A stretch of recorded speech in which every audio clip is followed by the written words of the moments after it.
Maybe that's a question you should ask China. Don't ask me, ask China that question, okay? All right, that was Donald Trump talking to Uygur Zhang. She's a CBS News reporter, and they got into a little bit more of a confrontation, which I'm going to show you in a second. But that apparently did not sit well, not only with Donald Trump, but with Jenna Ellis, his senior legal advisor for his re-election campaign. So this is a pretty important person in the campaign. And so she tweeted out, this is a coronavirus press conference number, what probably somewhere in the 50s, POC, that means person of color, liberal women, have been present at every one of them and asked stupid questions, sometimes for hours. This is the first time he's just walked off finally. You know nothing, stop gaslighting. Now, I get it. She's working for Trump's re-election team, so she doesn't like liberals. Feelings mutual, no problem there. She hates reporters. If you were on Trump's re-election team, you wouldn't like facts either, and you wouldn't like people reporting them. I get it. But wait a minute. What does the fact that the reporter is a person of color have anything to do with any of this? I mean, it might have something to do with it in that Trump was asking her about China because she's Asian. But why are you criticizing her for being a person of color? Because you just saw the tweet. She said liberal people of color reporters, women, ask stupid questions all the time. So yeah. Why include person of color? Why? Like, it's a literal question. If she was here, I'd ask her. If there was any reporters in the country, they'd ask her. There's no reason for it at all. So she gets into a beef with Brian Stelter that we'll share with you in a second. So there are apparently some reporters who are challenging it. But first, I want to show you the whole exchange that Trump had with the reporter so that you get the sense of context here. So let's watch that. Said many times that the U.S. is doing far better than any other country when it comes to testing. Yes. Why does that matter? Why is this a global competition to you if everyday Americans are still losing their lives and we're still seeing more cases every day? Well, they're losing their lives everywhere in the world, and maybe that's a question you should ask China. Don't ask me, ask China that question, okay? When you ask them that question, you may get a very unusual answer. Yes, behind you, please. Sir, why are you saying that to me specifically? I'm telling you, I'm not saying it specifically to anybody. I'm saying it to anybody that would ask a nasty question like that. That's not a nasty question. Please go ahead. Why does it matter? Okay, anybody else? Please, go ahead in the back, please.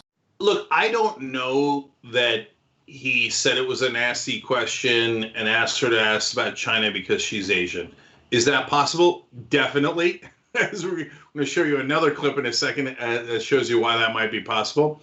But it doesn't have to be in order for that to be obnoxious and offensive. And of course, Donald Trump walked out quickly thereafter and wouldn't take any more questions. It was called Trump Meltdown on social media.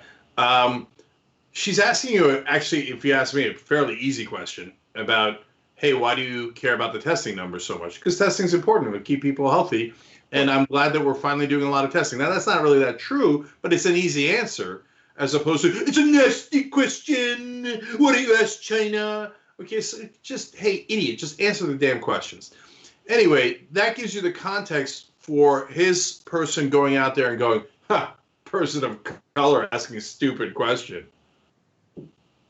It's neither a stupid question, nor is her race in any way relevant to that before Trump made it relevant. I got more, but John, jump in. Yeah, look, I'm not familiar with that Trump, employee. I don't know if this is part of a pattern of her saying things like that. It's possible.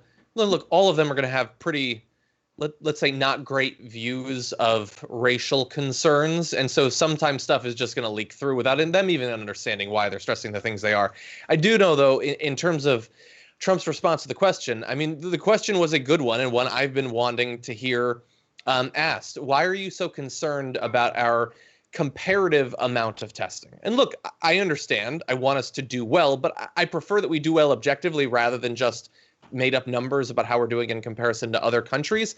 The larger question is, why are you so worried about ratings? That's the issue. He's not interested in, how many people have died, that sort of thing. It's all the perception of how he's done. Is he doing a good job? Is the US doing a good job? Are they getting good ratings? Are people saying that they're doing well? And she asked a question to get to the heart of that. He's not going to answer that question. He didn't have an answer for that question. She said, why are you so concerned with how we're doing compared to other countries? And he said, why don't you ask China? That's nonsensical. That's not a question that you would ask China or any other country. The issue partially is that he doesn't want to be challenged. And the other issue is that, look, in a different way than we say about, Joe Biden, he has a very difficult time holding his train of thought through long sentences. He just loses it eventually through the course of a paragraph. He starts off talking about one thing, he ends up talking about another. He keeps talking, and so his followers will say that he's still got it together, but it's just stream of consciousness. He doesn't understand why he's making the points that he is. He just knows that this is a reporter, they're being mean to me. He's naturally suspicious of and hostile towards women, and so this is how he responds when they challenge him. So, John, you disagree with me a little bit on the testing issue. So why don't you go ask Jake Tapper? No, ask Jake Tapper. Ask him. You get a different answer. What do you ask Jake Tapper? Why can't he say China? Why does he have to say China? It's so very weird.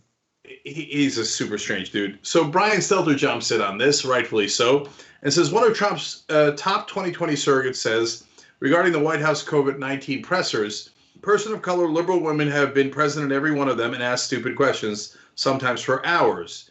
Well, it seems like a perfectly good point to make. It's the same point I made, and any rational person would look and go, why did you say that? So Jenna Ellis then comes back at him, and I'm amused by this. That's why I wanted to share it with you guys. And I wanted to give Stelter credit for challenging her. Anyway, Jenna comes back with, show the whole tweet in context, Brian, or are you trying to get a new gig on Meet the Press? CNN is such a joke. Wait, the whole context, the rest of it was, this is the first time he just walked off, finally. So what? And then a mention of gaslighting. Yeah, no, it doesn't change it at all. Yeah, we read you the full tweet. It doesn't change the meaning at all. Where did you come back and explain why you accused them of being stupid because they were people of color?